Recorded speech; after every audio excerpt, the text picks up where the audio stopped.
আজকে সকাল সকাল চাপিয়ে দিয়েছি রান্না, মেয়ের কলেজ আছে, আবার পুজো আছে আজকে, যে বললাম লাস্ট শ্রাবণ মাসের সোমবার, সেই জন্য উপোসও থাকবো।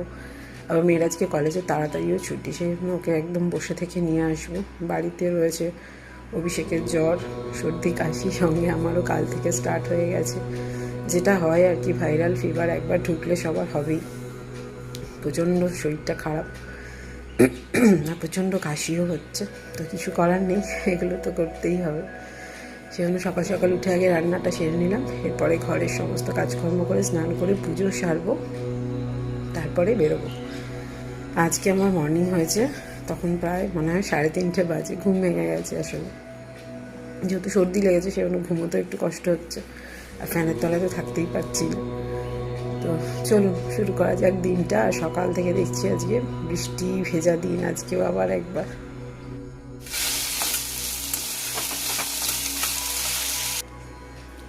গুড মর্নিং, এখন ঘড়িতে টাইম হয়েছে ভোর 4:45। এখানে এখন রান্না হচ্ছে নিরামিষ আলুর দম। আজকে একদম সিম্পল রান্না, যেহেতু আজকে শ্রাবণ মাসের লাস্ট সোমবার, সেজন্য আমি তো উপোস। এটা হচ্ছে বরের আর মেয়ের জন্য।